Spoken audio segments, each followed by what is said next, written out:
20 years ago, we watched a movie called The Pursuit of Happyness with Will Smith, based on a man called Chris Gardner. Well, today we have the privilege to be speaking to Chris Gardner himself, the CEO of Happyness, and get some insights on how he started from nothing and became a multi-millionaire. We're going to be getting his insights right here on DXB Today.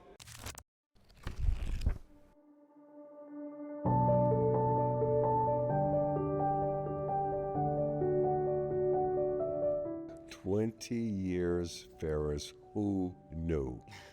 Who knew? I mean, you think about it, the film was released in December of 2006, December 14th.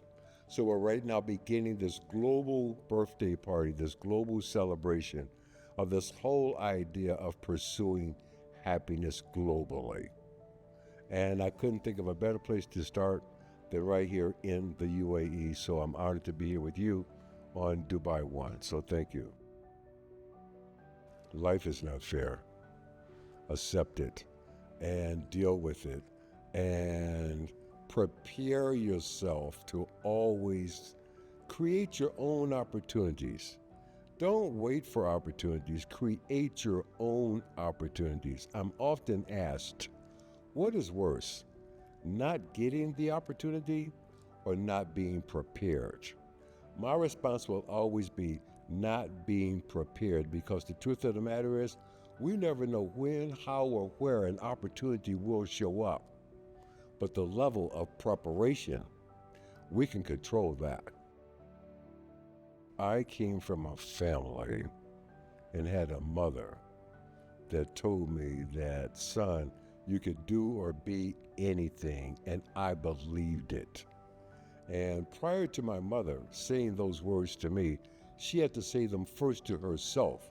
She had to give herself permission to dream. Think about that. African American. My mother, before she was born, the only thing anyone in my family had ever done was pick cotton. First as slaves, then as sharecroppers. But she gave herself permission to dream and said, my child will never pick cotton. As a matter of fact, the last time she walked out of the cotton fields of Louisiana, she was pregnant with me. And she said, my child will never pick cotton. That's a big, bold dream. So I come from a family of 400 years of picking cotton to over 4 decades on Wall Street. And the next generation, my granddaughter has just accepted a full scholarship to a major Ivy League university. MashaAllah. Okay? That's called permission to dream. And don't get me started talking about my granddaughter, because we'll be here a long time.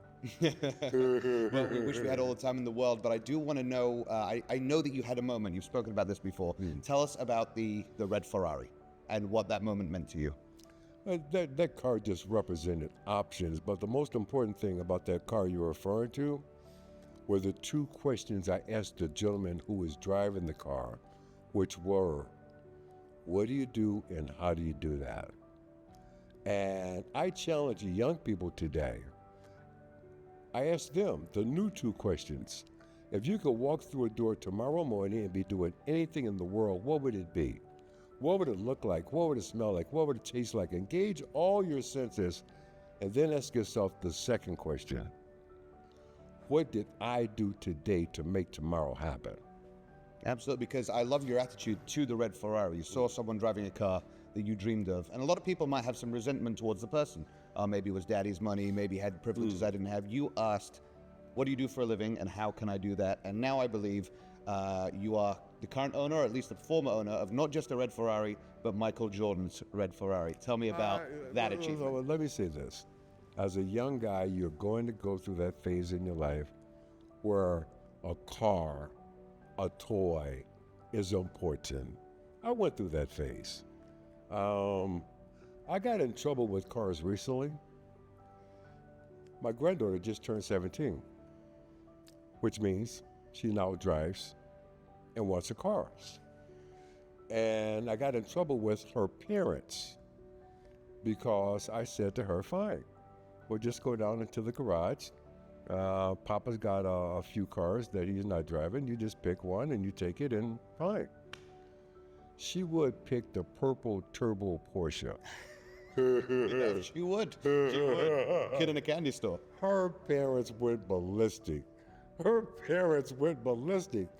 But we had to, for the first time ever with her parents, I had to negotiate and compromise and say, okay, maybe you don't want a 17-year-old girl who happens to be 6 feet tall and gorgeous driving a purple turbo Porsche, right? That's going to get a little too much attention. A little bit.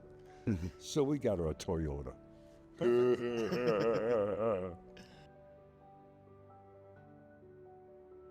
I have a responsibility. A generational responsibility. And that generational responsibility is to see to it that the folks coming behind me, the generations coming up behind me, know that it can be done. What can be needs to be as much a part of the conversation as what cannot be. Hence, this whole idea of permission to dream.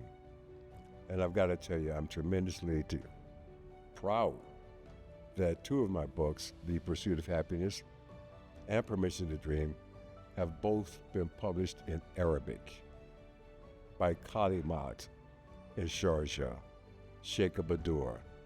Oh my God, to be published in Arabic, that's a big deal for me.